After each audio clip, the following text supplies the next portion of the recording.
Professora Everilda, que bom Cheguei. ter aqui pelo nosso Instagram. Olha só, que prazer enorme, né? Deixa eu melhorar aqui essa carequinha minha, que não está aparecendo assim de forma adequada aqui. Eu acho que isso é um ponto importante, né? Acabei. E aí, como é que você está? Tudo bem? Eu estou ótima, e você? Eu estou aqui também tentando me livrar do coronavírus, né? Por enquanto está dando certo. Mas eu não sei até quando é que eu vou me livrar do coronavírus ao certo, né? Então, Eu também enquanto estou na isso, mesma, é só o álcool gel entregando para Jesus. pois é, enquanto isso, vamos lavando as mãos, hein, pessoal? Até deixar esse recado aí para todo mundo, vamos lavar as mãos sempre que Verdade. possível, vamos também lavar as mãos com álcool gel e tentar se livrar desse problemaço aí do coronavírus. Bom, quem já pegou, quem já teve Covid-19, eu espero que tenha sido uma experiência menos traumática do que as que estão mais traumáticas, né? É Everilda, eu verdade. estava dizendo ainda agora há pouco aqui, antes de você entrar, o seguinte, que hoje a gente vai bater um papo muito bacana sobre compra e venda na era digital. Na verdade, nós não vamos só nos ater aqui às questões relacionadas à compra e venda pelo meio digital. Isso é importante deixar bem claro, pelo meio eletrônico, né? Nós vamos mesmo tratar sobre questões que vão além desses pontos relacionados à própria a forma propriamente de fazer compra e venda pelo meio eletrônico, né? Mas antes É isso. da gente tratar sobre esse assunto da era digital, da compra e venda propriamente, eu vou deixar você falar um pouco. Você sabe que eu falo muito, senão só eu falo, né? Para você pelo menos dar boa noite para todo mundo que está nos escutando aí agora. Pois é. É um prazer estar aqui. Quando eu estou perto de você, o meu Brandão Guilhermino se rende ao seu Azevedo Toscano de Brito, porque isso só falta o Orleans e Bragança. Isso aqui é um nome imponente, entendeu? Tá vendo? Esses nomes brasileiros Mas são verdadeiros inventários, na verdade. exatamente. Mas é um prazer estar aqui. Discutir direito civil é uma paixão. Discutir o direito digital é muito mais. E você falou uma coisa muito acertada. Nós temos duas formas de ver esse direito digital. Fazer o que se fazia no analógico com alguns procedimentos digitais e mudar a estrutura mesmo dos conceitos de objeto, pagamento e forma. Porque principalmente a forma é o que eu acho mais impactante, é o que a gente vai conversar aqui bastante, porque o formato do papel agora está deixando de existir. Nós não temos mais caneta, nós vamos falar sobre isso, né? Saímos lá do selo do Anel do Rei e partimos para um token. Então, com certeza, teremos muito para falar dessa segunda linha da compra e venda, que é onde a gente mexe com as categorias mesmo da compra e venda, num código analógico para uma vida digital. Então, temos muito a conversar hoje. Muito a conversar. Agora, antes da gente começar, olha só o que eu estou com ele aqui do meu lado. Ana. Não posso deixar de Olha mostrar. que Olha, coisa olha, linda. pessoal, a tutela das multititularidades. Esse aqui é o livro da É um professora Everilda, trava-língua. que tem um subtítulo chamado Repensando os Limites do Direito de Propriedade. É um livro muito bacana, vale a pena a gente ler, né? É bem didático e trata sobre vários assuntos desses que nós vamos tratar hoje aqui também nesse bate-papo, né? Eu com a professora Everilda, né? Everilda, olha, Eu que tive a honra, eu tive duas honras. Você como meu examinador na banca de doutorado e você me presenteou com a ideia desse título, porque foi o rascunho do seu exame lá para mim que trouxe essa expressão multititularidade. Então, eu quero agradecer aqui, deixar o registro eterno de que você foi o padrinho um pouco desse livro, trazendo esse título que me ajudou tanto a dar uma ideia do que era que eu estava falando, né? Porque eu estou falando aí de pertencimento e a era digital, logicamente, tem tudo a ver com as novas formas de apropriação de bens, por isso que a leitura do livro também é importante para quem está estudando o direito digital. exatamente, sem dúvida nenhuma. Aliás, antes da gente passar ao tópico principal também, eu estava vendo aqui que estão participando conosco os nossos queridos amigos, a professora Simone Tassinari, que está aqui também nos Olha que vendo, legal. o Beijo, professor Simone. Beijo, Ana Kilza, que eu já vi Daniel também. Bucar, Kilza também, que está lá em Maceió, Daniel Bucar no Rio de Janeiro, Isso. Simone lá em Porto Alegre. Olha só, o Brasil ficou muito pequeno depois de todas essas intervenções ao vivo, assim, não é? Isso é muito bacana. É verdade. Pessoal, olha, sejam todos muito bem-vindos, também todos que estão participando conosco agora. E eu vou começar, Evirus, o seguinte, vou te provocar. Depois a gente vai nessas provocações recíprocas, mas tem uma aqui que eu não vou deixar de fazer de jeito nenhum, que é a seguinte: nós vivemos mesmo numa era digital, para a gente chamar assim o nosso encontro hoje, compra e venda na era digital. Existe isso? Existe uma era digital? Toscano, se eu te disser que já tem gente dizendo que já passamos da era digital. Então, algumas pessoas já defendem que estar online ou offline não faz mais diferença. Nós tivemos um encontro, um daqueles encontros de Davos, que é aquele congresso super famoso de economia, que se reúne lá na cidade de Davos, acho que é a Suíça, não é? Que eu sempre confundo Suíça com Suécia, isso é um pecado mortal. Exatamente. Mas o presidente do Google tinha dito que em muito pouco tempo, isso ele disse há uns 5 anos atrás, não faria mais diferença estar online ou offline, nós sempre estaríamos conectados. E a internet das coisas veio para provar isso. Então, o que é que faz a gente estar pós-era digital? É a automação, a robótica, o acesso e principalmente a autonomia das máquinas. Então, esse diálogo que traz uma palavra nova do direito digital, que é singularidade, que é a junção do corpo humano com as máquinas, tornando um ser singular.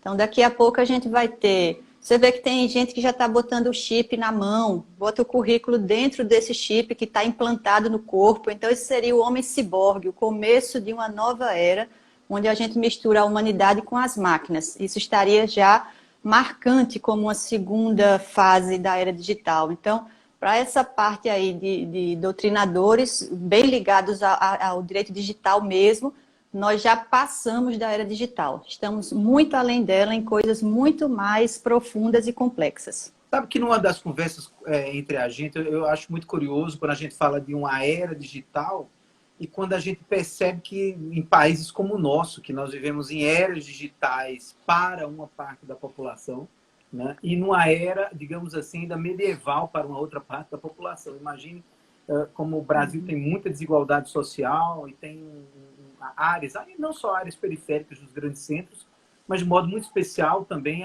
o centrão do Brasil, no interior do Brasil, enfim, algumas localidades mais distantes dos grandes centros. Não é propriamente o interior, mas nessas localidades distantes dos grandes centros, que a gente sabe que as pessoas não têm acesso a sequer a internet ainda. Embora boa parte dos brasileiros já tenha acesso à internet. Agora, nesse período da pandemia, isso ficou ainda mais evidenciado, né, também. Me parece que são já 70% da população que tem acesso à internet, né?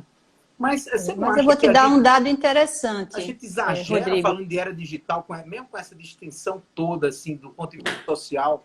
O que você acha? A gente hoje vai tratar, por exemplo, de pagamento com criptomoeda, mas tem gente que não tem a menor ideia do que é criptomoeda, nem sabe onde compra, onde vende, enfim, né? O que você acha? Rodrigo, eu não tenho dúvida que a gente iniciou a era digital com os caixas eletrônicos dos bancos. Você e eu vivemos isso, quer dizer, a babá contava, porque nós somos jovens, de uma época que todo mundo se assustou porque os bancários estavam todos sendo demitidos porque uma máquina agora ia atender o cliente. Aí eu pergunto para você, quem é hoje a pessoa, por mais pobre que seja, que não consiga ir tirar a aposentadoria num caixa eletrônico do banco, que no máximo leva aquele netinho para digitar a senha, mas que ele consegue lidar com a máquina? Então é isso que faz a gente entender que existe uma era digital. Eu não tenho dúvida que nós vivemos muitos planetas ao mesmo tempo. Nós vivemos uma África da Idade Média, que não tem nem vaso sanitário ainda, e nós vivemos as pessoas que já nem participam mais de uma vida corpórea, vivem sempre na vida digital, faz tudo pela internet. Então, o fato de ter esses muitos mundos paralelos não descaracteriza dizer que há uma era digital. Quando eu vejo uma pessoa puxando uma carroça com um celular, ele está na era digital, ele passa um WhatsApp. Tem gente que nem tem mais telefone de voz, só tem o chip do WhatsApp, por mais simples que ela seja. Então, quando a tecnologia digital mais básica e mais simples chega para uma população grande, no sentido das 3 classes sociais, baixa, média e alta, você caracteriza que existe uma rotina digital. Agora, isso vai aumentando, né? Você vê que essa semana a gente discute aí a moeda de R$200, a cédula de R$200, quando a gente já estava falando da morte do dinheiro como meio de pagamento e as moedas digitais ou as criptomoedas serem a nova forma. Mas é por aí. Pois é. Mas você ia dizendo alguma coisa que eu acabei lhe atrapalhando com essa questão da diferença social e da era digital, né? Você ia dizendo algo. Foi isso mesmo, que existem, era isso que eu estava dizendo, que existem vários mundos, né? A África medieval e existe a nossa digital, mas não deixa de ser uma era digital. Sim, sim, sem dúvida nenhuma, é verdade. Bom, Nós temos aí um outro problema interessante, é que o nosso código, que é de 2002, digamos assim, né? Ele, de um certo modo, ele tem as suas bases, principalmente no direito das obrigações e no direito contratual, ainda muito arraigado aquele Código Civil de 16. Né? Não há dúvida nenhuma que a gente, de um certo modo, não se preocupou com uma forma nova de pagamento, né? Não se preocupou com novos objetos, digamos assim, objeto, eu digo, do ponto de vista técnico, né? A prestação, principalmente na prestação do DAR, né? Na prestação de DAR, nesse caso específico, no caso da compra e venda, né?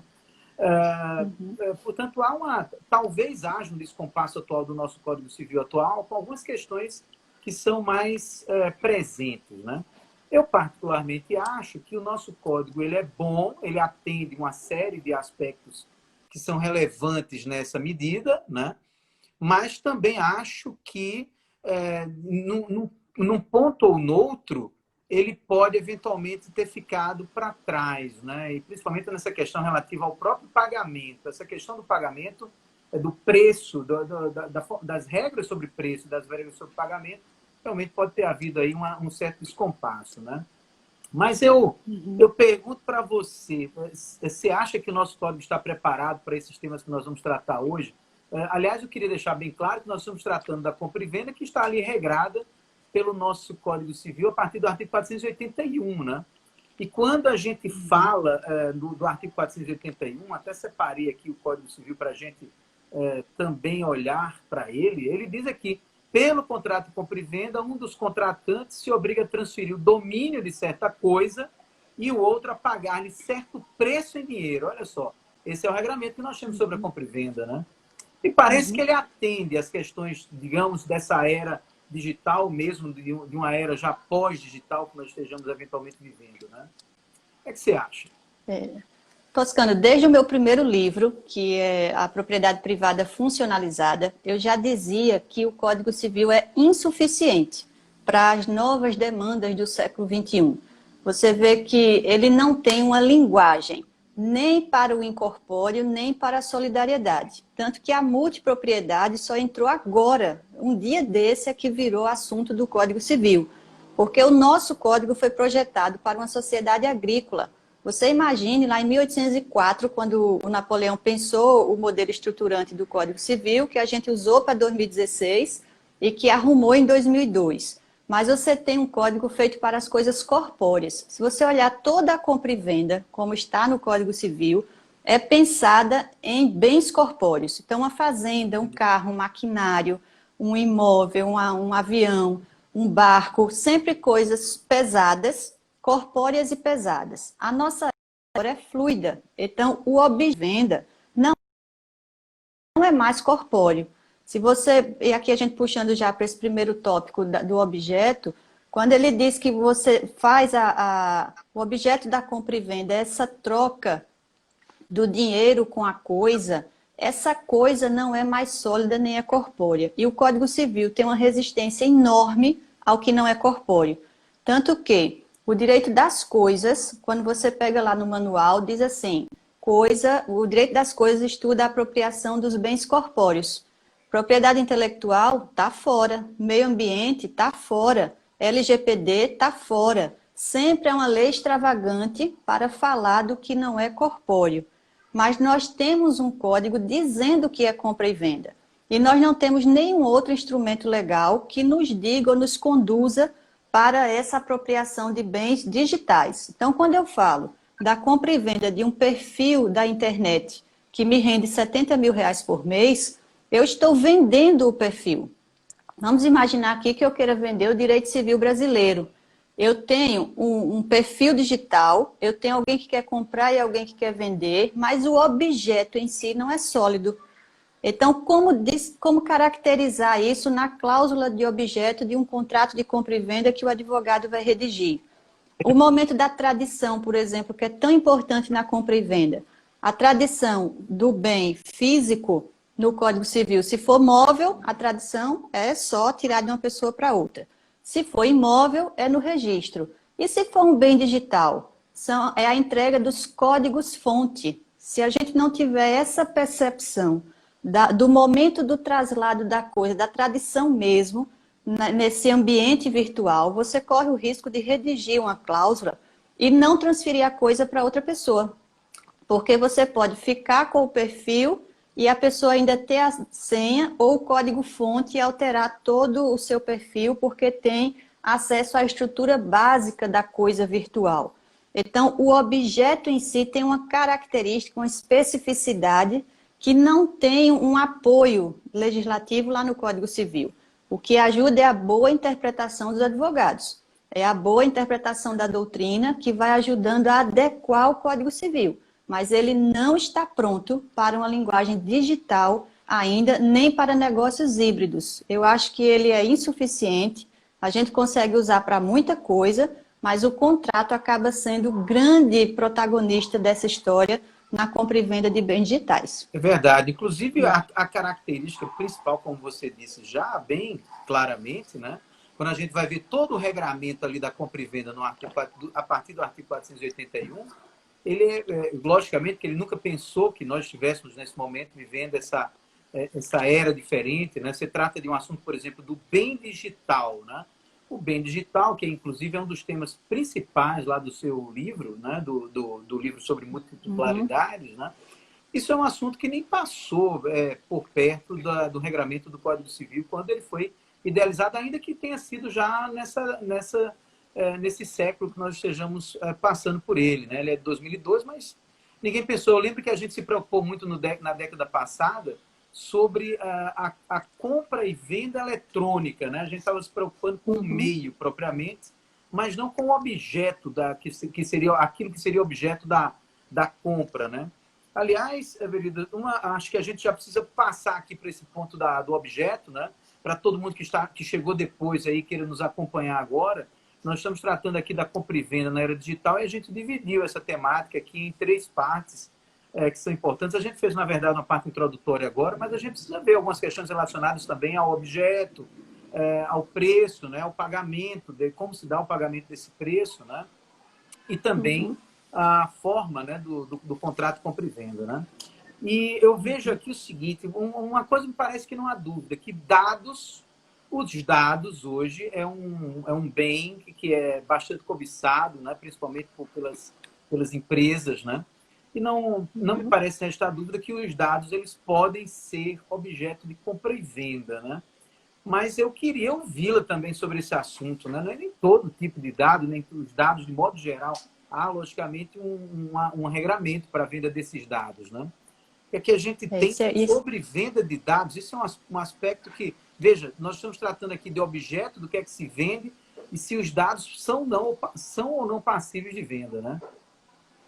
Isso é um excelente tema, Rodrigo, porque desde que aquele jornal americano disse que dados são o novo petróleo, quando a gente soma com o que a gente tem visto por aí, você compra em zonas como a 25 de março, em São Paulo, você compra um pendrive com 200 mil e-mails para você difundir ou distribuir o seu produto digital.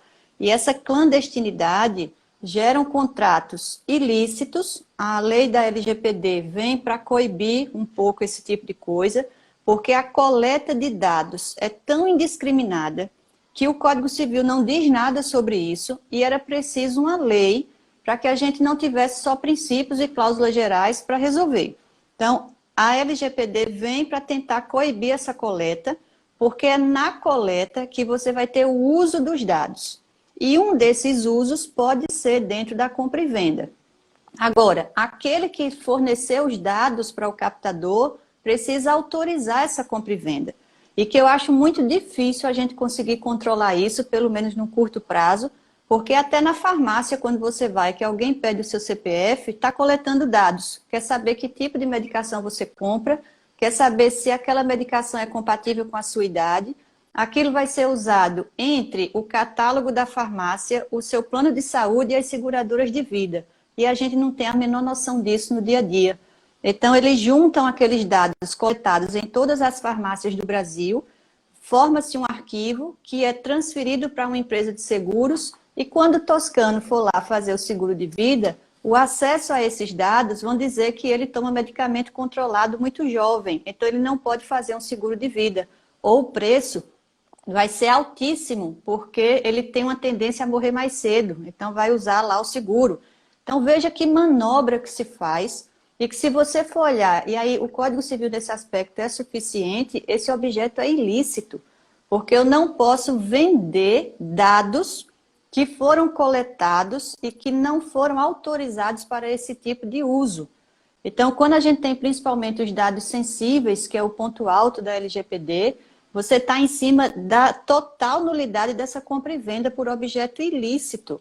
Eu não posso usar dados de uma pessoa para discriminar em contrato de seguro, contratos bancários, aquisição de qualquer produto que seja, a oferta do crédito, por exemplo, porque esse objeto não tem uma validade jurídica esperada para ele. Então, acho que hoje nenhum objeto digital é tão importante quanto os dados quando a gente fala em compra e venda. Então, é por isso que esse debate precisa ampliar na esfera nacional, para a gente entender que tudo que se entrega na internet pode ser um objeto de contratos, mas apesar da nulidade, vai gerar muitos efeitos, porque esses dados vão rolar, nós recebemos o tempo inteiro essas propagandas que nós não queremos, que são conduzidas por um grande banco de dados que um Facebook da vida tem e que usa nos seus contratos com os distribuidores digitais, que são as pessoas que cuidam de tráfego, não é tráfico, é tráfego digital,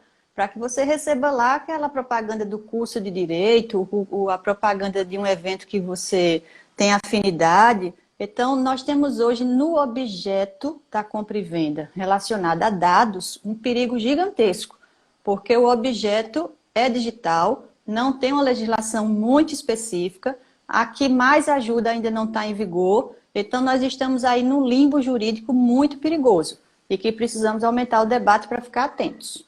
Isso, inclusive, é importante só esclarecer, em razão dessa, digamos assim, dessa ausência legislativa, da falta da regra, né, especialmente agora pelo que nós estamos vivendo, sem a LGPD ainda em vigor, os dados eles podem ser objeto da compra e venda, desde que haja autorização, né, desde que as pessoas estejam ali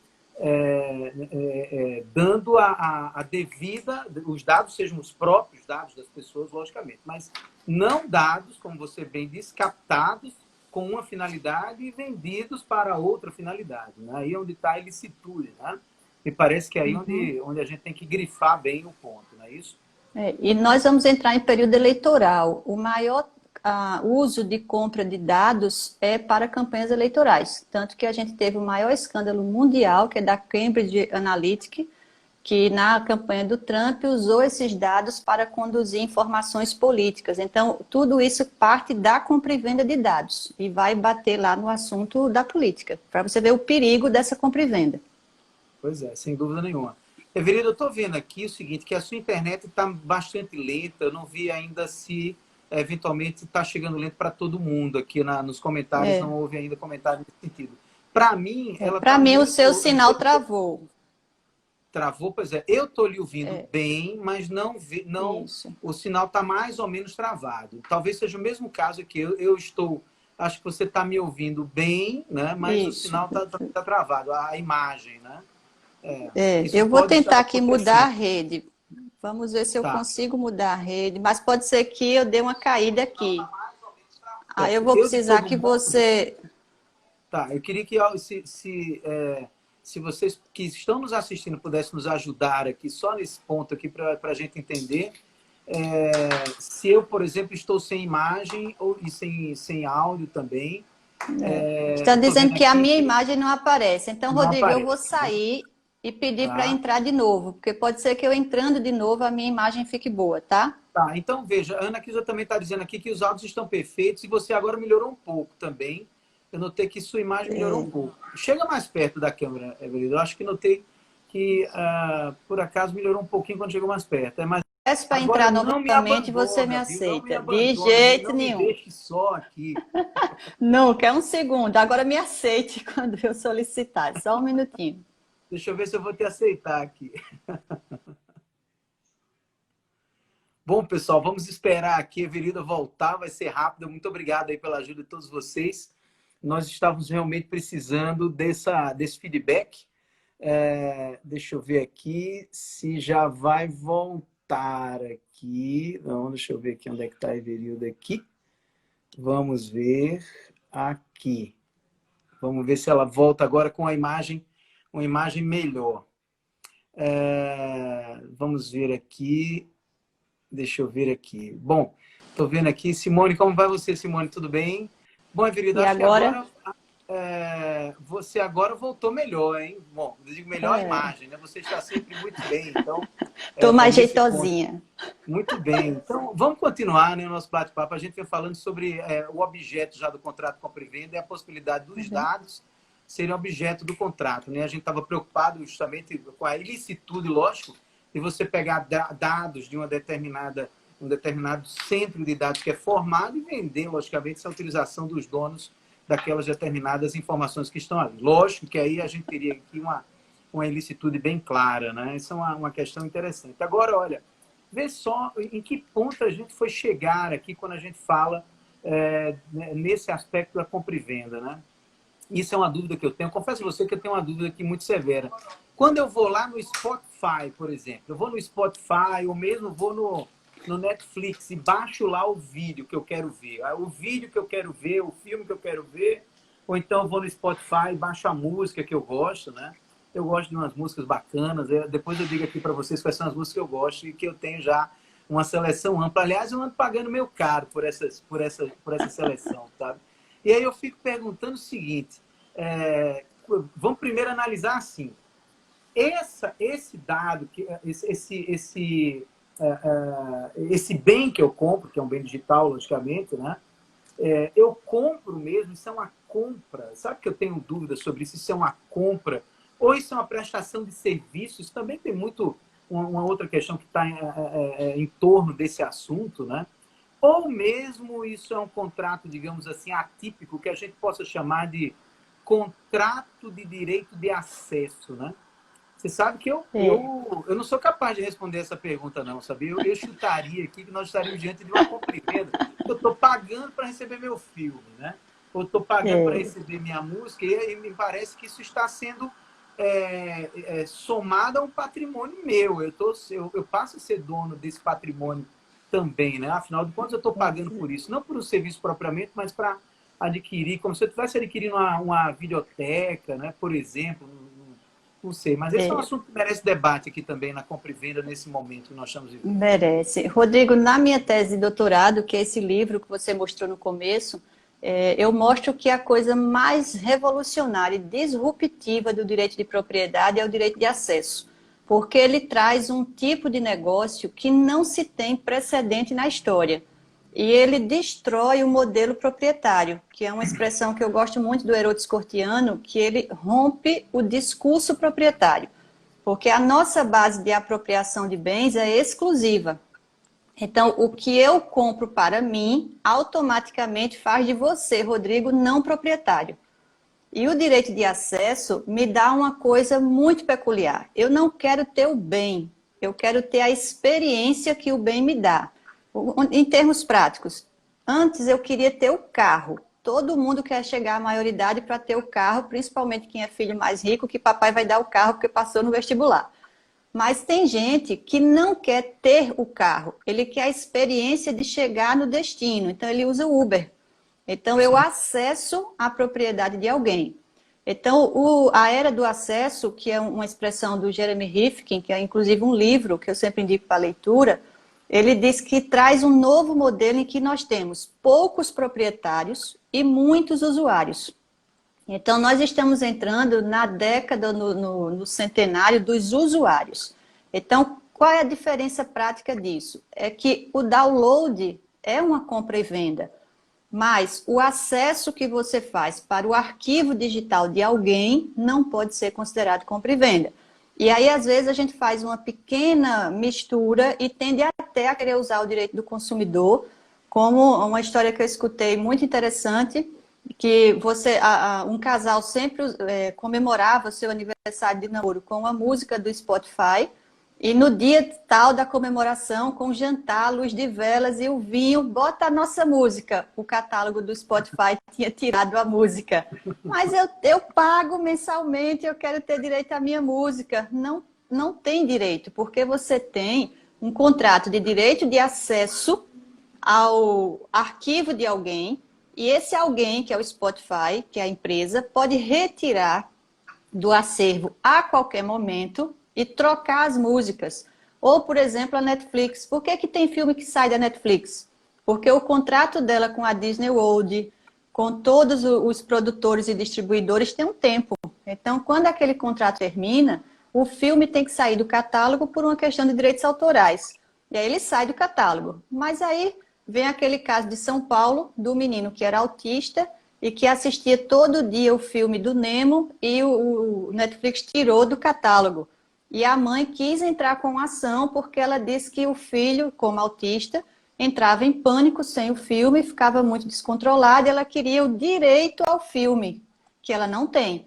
Porque o que ela contratou foi o acesso ao acervo de alguém. Já quando você faz o download é diferente. Você vai lá no iTunes e ele pergunta, você quer alugar não, você quer ouvir a música ou você quer baixar a música por $2? Se eu fizer o download e pagar, eu estou com compra e venda. E essa música fica para mim. Agora veja a pegadinha do provedor. Você baixa a música, ela é sua, mas vamos dizer em termos mais antigos, o toca-fita da música é só o aplicativo do iTunes. Então, se eu parar de usar smartphone e for para a Samsung, eu não tenho acesso às músicas que eu comprei. Então, aí sim você tem um abuso de direito na compra e venda. Porque se eu comprei e a titularidade é minha, o que é que a gente fazia com o CD e com o disco de vinil? Você levava para casa, levava para onde você quisesse. Nessa nova modalidade, você compra, mas só tem acesso no aplicativo da empresa, que, ao meu ver, são a violação de prerrogativas básicas do direito do consumidor e fere mortalmente a compra e venda. Porque a titularidade da compra e venda me diz que o acervo é meu. E aí vem as grandes questões a partir dessa compra e venda. Eu comprei a música, mas eu não posso doar para o Toscano como eu daria um CD de presente no aniversário dele. Eu não posso comprar a música no iTunes e te dar de presente. Você chegava na casa de alguém, tinha lá o filme no DVD, ou tinha aquele álbum que você gostava do CD, e você dizia, pode ficar para você. Eu não posso fazer isso no meio digital. Então, há uma desconfiguração aí do objeto da compra e venda que vem causando problema. Porque isso sim é disruptivo você entender o que é acesso e o que é compra e venda, mas é abusivo você fazer um download, pagar em dólar e não ter direito à música para fazer o que quiser com aquela titularidade. É por aí. Pois é, mas eu tô um pouquinho preocupado aqui, porque mais uma vez parece que a internet está... Eu até já desativei os comentários aqui para ficar melhor, mas E o não, nosso tempo, né, Rodrigo? A gente tem não pouco melhorou. mais de 15 minutos. Pois é, e também não, mesmo assim não melhorou até agora. Estou um pouquinho preocupado, porque para mim a sua imagem Deixa eu está muito voltar parada aqui. o tempo todo. Eu não Eu vou sei se por tentar uma acaso outra isso coisa vai... aqui. Deixa eu fazer aqui uma Tá, troca de conexão. Vamos tentar um tá. segundinho só. Eu estou com tudo ligado aqui. Eu tenho 4G ligado, tenho Wi-Fi ligado, então o som tá bom. Todo mundo está dizendo que o som tá bom. Obrigado, Fabrício, pela informação. Enquanto a Everilda tenta, eu vi ainda agora há pouco que quem não estava acompanhando aqui desde o começo, né? Eu vou colocar aqui de novo o livro da professora Everilda, né? Aqui na Câmara, Tutela das Multititularidades, né?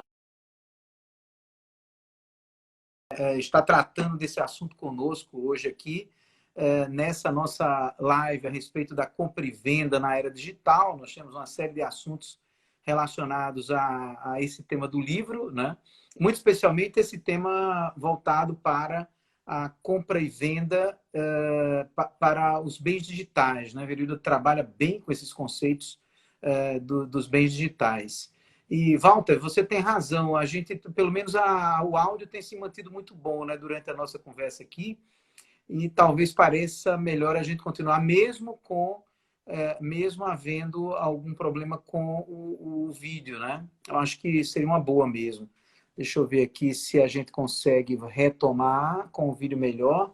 Vamos ver aqui se a gente vai conseguir isso. Mas, de fato, a informação ela está tão preciosa que vale a pena a gente manter o áudio, o vídeo, aliás, mesmo sem um áudio muito... aliás, a gravação mesmo sem um vídeo bom, mas com áudio perfeito, né? Realmente está muito bom o áudio. Também estou vendo aqui que o áudio está muito bom. Estou vendo, só estou esperando aqui a Verilda voltar, já está aqui já conectando, mas é provável que a internet lá onde ela está não está tão boa, né? E por isso não esteja tão boa. Por isso que a gente está tendo essa dificuldadezinha. Mas daqui a pouco a gente já volta. Daniel também está me dizendo aqui que o áudio está perfeito. Fabrício confirmando também. Né? Vamos ver se a gente consegue voltar. E aí eu já não vou mais insistir com essa questão do vídeo. Vamos fazer mesmo sem o vídeo bom, né? É o que a gente pode fazer. Não sei que quem já... Verilda já está me dizendo aqui que não está conseguindo entrar. Deixa eu ver de novo aqui se ela volta aqui agora. E mais uma vez aqui eu estou vendo que... quem foi que me perguntou sobre o livro ainda agora há pouco? Eu vou mostrar de novo aqui o livro, né? Voltei. A tutela das titularidades, né, Verilda? Tem o pessoal que estava pedindo aqui para mostrar de novo o livro. Eu estou mostrando enquanto você voltava aí. Né? Que bom. Eu vi Muito que alguém bem, perguntou mas... a editora, que é a Lumen Juris. Eu acho que voltou sim, bem agora. Né? Pois é. Mas olha, infelizmente o nosso tempo está passando muito rápido nesses temas aqui. Tá. Mas sabe o que eu estava pensando aqui? Quando você estava falando do download, né? Você baixa os seus arquivos, você cria um verdadeiro acervo, né? E veja, eu estava pensando aqui numa segunda perna de uma relação jurídica que a gente possa considerar aqui, que é você pegar esse seu acervo e vender esse acervo. Veja, eu não estou mais preocupado agora com o download propriamente. Tudo bem, o download tem toda essa questão envolvendo o que você disse agora, né, que seria, não é propriamente um contrato de compra e venda, talvez tenha um conteúdo de contrato de compra e venda, né? Também acho que isso aí também ficou bem No estabelecido. download tem. Né? No download é compra e venda. Pois é, você tem compra e venda, mas tem também envolvido o contrato de direito de acesso, né? Que me parece que aí... Eu não sei se a conexão ficou boa, deixa eu fazer essa Ficou amarração ótimo. de novo. Você opta o contrato que você quer. Ou compra e venda, que você teria o exemplo do download no iTunes. Ou você quer o direito de acesso, que não tem nada compra e venda. É o Netflix e o Spotify. Muito Embora bem. que o Spotify também permite que você baixe a música fazendo download, mas é um pouco diferente do iTunes, que também no Spotify não vai ser compra e venda, porque no Spotify ele diz o seguinte: se você tiver o canal Premium, você baixa, faz o download da música, mas você só pode usar enquanto for assinante. Sim. Então, olha a diferença, eu continuo tendo acesso. Esse sim, o Então, contrato a de direito de diferença... acesso, né? Que a gente precisa deixar bem esclarecido Exatamente. para todo mundo que está nos vendo. Né? Diferente E da muita gente compra e venda, assim... né? Mas na hora que eu formar... Vamos só avançar nesse ponto, que eu acho que é um ponto interessantíssimo também. Na hora que eu tenho o formato do download propriamente, eu faço um acervo digital meu, eu posso vender esse acervo digital, né? Uma questão interessante que a gente estava vendo... Fale, você quer fazer uma observação, vai? Quero, porque esse é o ponto grande de discussão. Você não pode vender porque a plataforma não permite. Olha que abuso isso. Que nesse sentido há uma violação das bases da compra e venda. Se você pagou, porque o que difere o acesso da compra e venda é você ter pago. E não pago a assinatura mensal, mas pago o download. Você passa lá R$ 2,99 por música. Geralmente é isso. Mas que foi uma nova modalidade de mercado. Um ponto que a gente precisaria discutir aqui é: se eu faço download e isso representa contrato de compra e venda, até aí a premissa está certa, não é isso? Então, eu adquiro uma propriedade. Isso. Mas o provedor não te deixa fazer outra compra e venda em que você é o vendedor. Olha que abuso. Muito bem. Então, é isso que eu acho que é muito violador você não da compra a e propriedade, venda. né? Porque você não tem Exatamente. direito de dispor, você vai lançar a mão de um dos elementos da propriedade. No caso aí, né, o direito de uso, você não tem direito de fruição, certamente está proibido também pelo contrato, não tem direito de disposição, nem tem direito de reivindicação. Na verdade, o que você está fazendo não é adquirindo direito de propriedade, você está passando a ser titular de um direito de uso, digamos assim. O único que resta aqui, me parece, nesse Mas veja, ou não. Qual é o direito de uso que você paga para usar? que não seja uma locação ou que não seja o próprio acesso. O direito de uso é o que eu tenho no acesso. Eu uso a plataforma, acesso o filme que eu quero assistir, que continua sendo do Netflix. A minha questão é quando eu compro a música, paguei $2,99 pela música, então isso é compra e venda. Pelo Código Civil, Everilda é a titular. Tem gente, Toscano, que tem mais de R$ 40.000 em músicas baixadas no iTunes. Eu já vi isso de verdade. Que não pode E fazer veja, nada, 40 né? E mil... guardar, Não, talvez... e veja, R$ 40.000. Vai ver Quando a você tem sucessão. dívidas, você tem dívidas a pagar e precisa de um dinheirinho, vende as músicas que você tem. Não pode, porque a plataforma lhe vendeu, mas não lhe dá a titularidade. Isso é um absurdo em termos de compra e venda. Então, acho que o judiciário merecia se manifestar sobre isso, mas eu não vi ninguém levar isso ao judiciário ainda. Porque isso é dinheiro vivo. Você veja até que para penhora de bens, se eu for penhorar, vai que eu quero o seu acervo de R$ 40.000 em música, porque eu sou um músico e quero as suas músicas que eu não vou pagar, porque tem lá você que já pagou.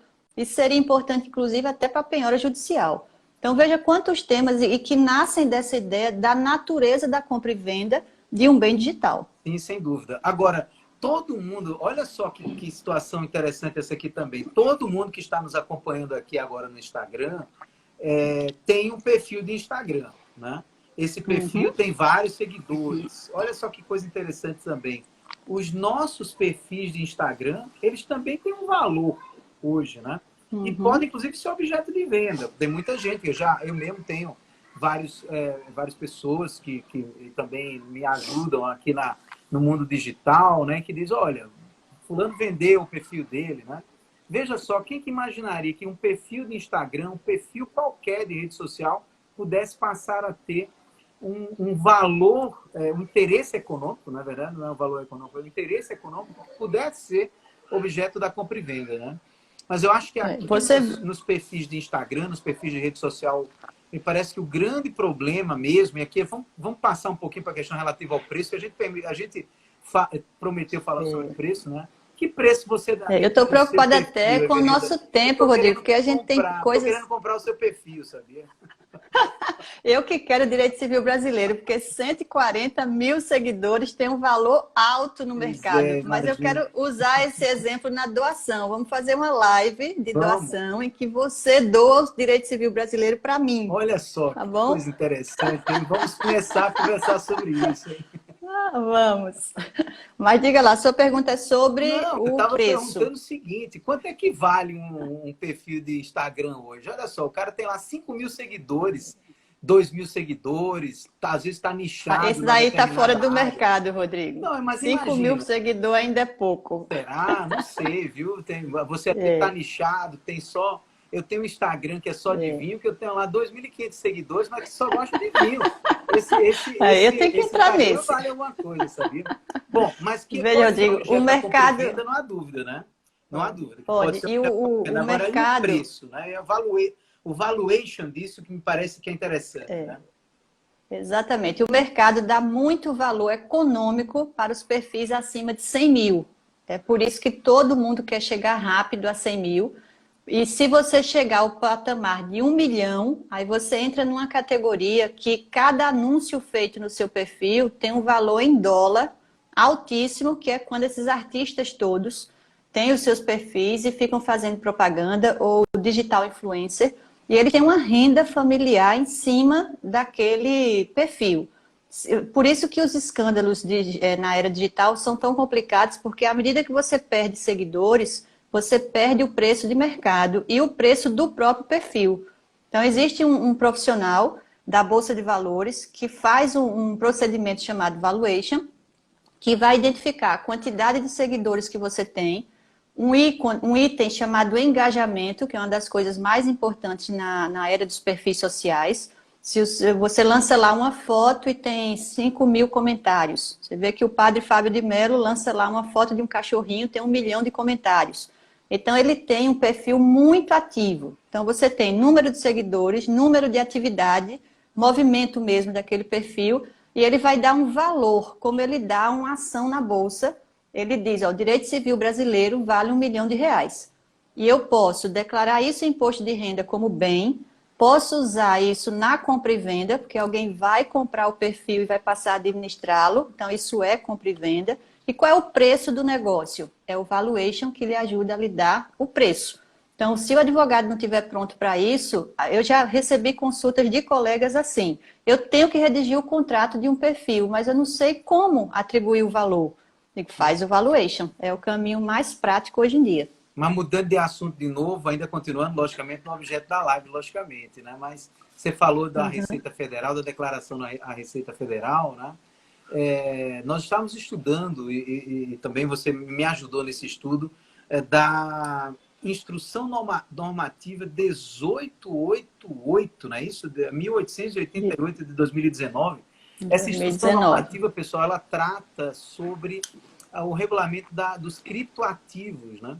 E aí, já que a gente está tratando de preço na compra e venda, um dos grandes pontos de discussão hoje que nós temos nós podemos usar os criptoativos, como, por exemplo, o Bitcoin ou outros concorrentes do Bitcoin mesmo, para pagar algo na compra e venda, né? Me parece que esse é um assunto muito interessante. E, Everilda, nesse levantamento que eu fiz lá na Instrução Normativa 1888, de 2019, o que me chamou a atenção foi o artigo 6º dessa Instrução Normativa, que diz, que trata especificamente do que é que você pode fazer, que você tem a obrigação de fazer a declaração da existência de criptomoedas no seu patrimônio, né?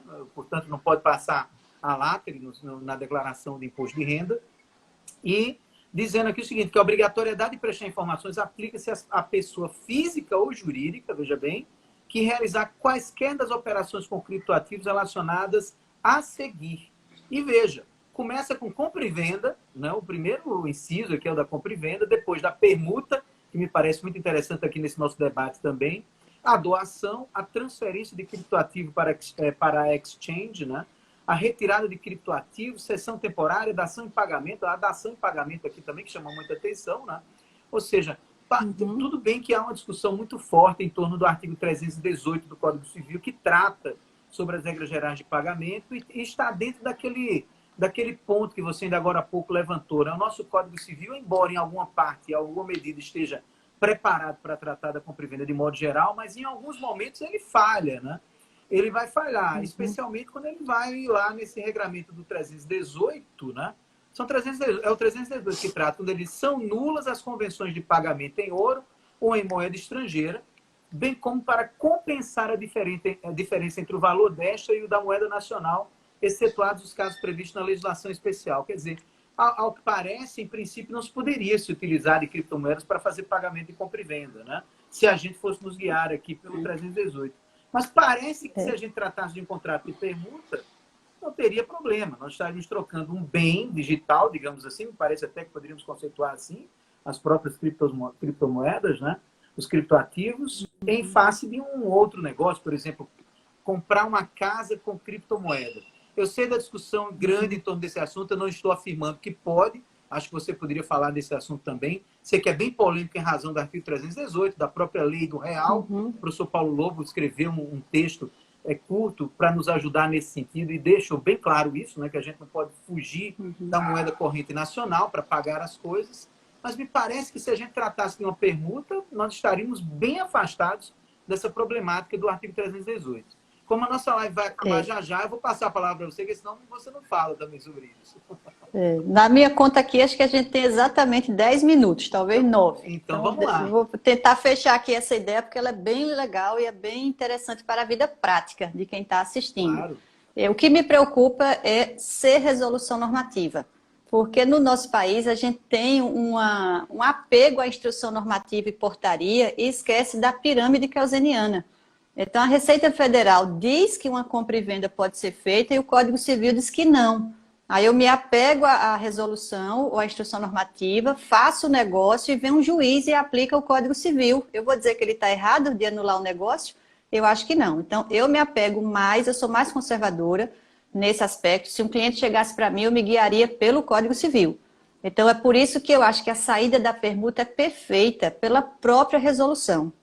Porque ela não considera a criptomoeda ou criptoativo como dinheiro. Então, se na compra e venda o bem universal é o dinheiro, E aí o que compõe aquele posicionamento do nosso querido mestre eterno, que é o nosso Paulo Lobo, de dizer que é nulo o negócio jurídico porque você entregou um dinheiro que não é dinheiro, não é moeda nacional, por isso que fere o 318. Mas, se não é dinheiro, por que eu tenho que declarar na Receita? É porque a Receita não quer saber só o que você tem em dinheiro, mas em bens e ativos. Então, o ativo é um bem jurídico e na permuta você pode trocar um bem por outro. Na compra e venda você troca um bem por dinheiro. Na permuta você troca um bem com uma coisa que não é dinheiro. Então, acho essa saída, um cano de escape para manter a legalidade, de você garantir a eficácia do negócio jurídico e a validade, especialmente, do que você escrever, fazer a escritura como compra e venda. Eu escrituraria como permuta, como uma saída legal mais segura do que a compra e venda, que eu acredito que seria nula pela moeda que não é moeda. Depois que eu tinha dúvida, sinceramente, eu tenho dúvida sobre isso. Eu não vou dizer aqui para você que eu vou fechar a questão a respeito desse assunto.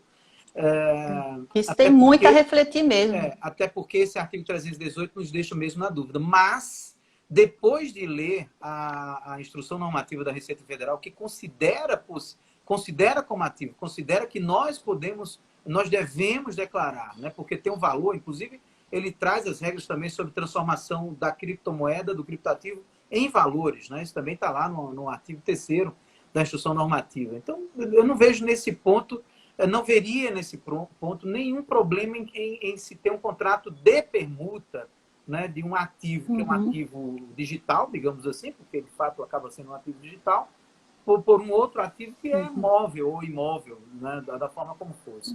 Aliás, Everildo, por falar eu me pergunto se um tabelião redigiria uma escritura se você chegasse lá no cartório pedindo para redigir. Essa é uma boa... E por falar em escritura, Rodrigo, a gente podia falar da forma que essa plataforma do e-notariado, da resolução número 100, da do CNJ, da gente poder realizar o ato da compra e venda totalmente por meio digital, com o certificado digital e assinatura digital. É muita digitalização para a compra e venda, não é mesmo? Inclusive eu acho que essa questão da forma me parece que é a que mais retrata como a compra e venda passou por transformações nos últimos anos, né? E muito especialmente nesses últimos meses.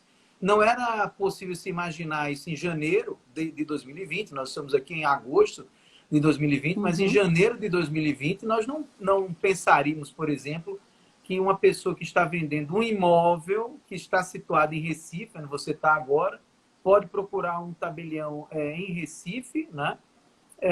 E a outra pessoa que está adquirindo esse imóvel está lá em Porto Alegre, né? E, de repente, fazer uma escritura em que as pessoas estejam em locais diferentes, fazendo assinatura digital em locais diferentes, através dessa plataforma que você ainda agora há pouco mencionou, que é a plataforma do e-notariado, né?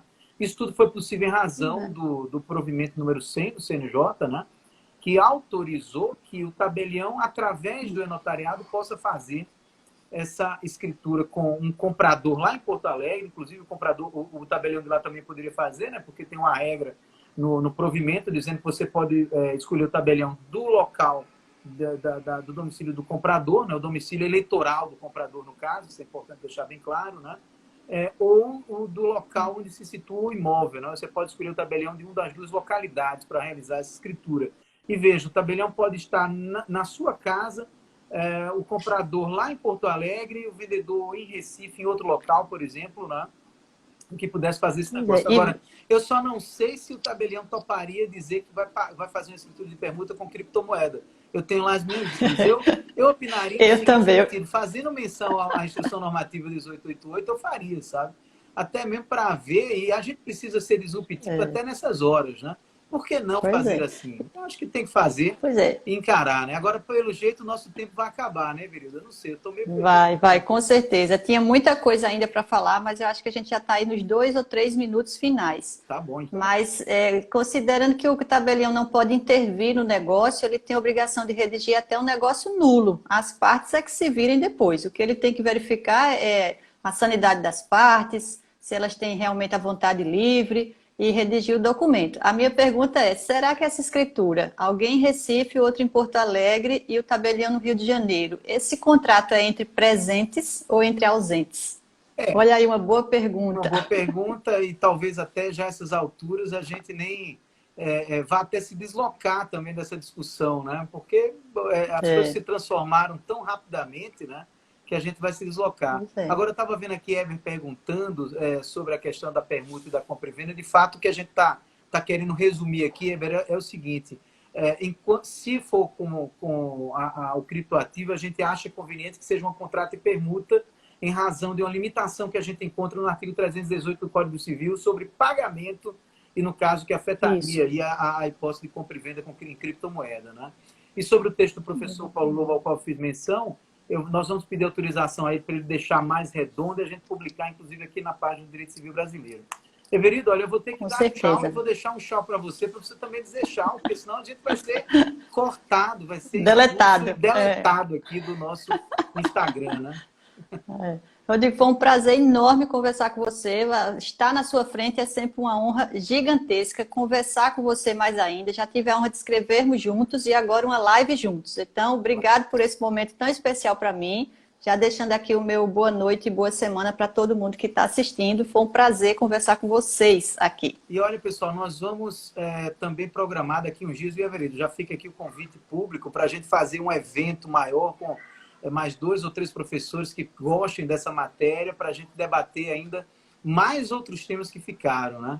Acho que isso vale muito a pena, né? Já aceitei. Pessoal, um abraço grande, hein? A gente precisa sair, porque senão vão despejar a gente aqui. Aliás, a gente precisa discutir se esse despejo é lícito ou ilícito, hein? Tchau, tchau. Exatamente. Beijos.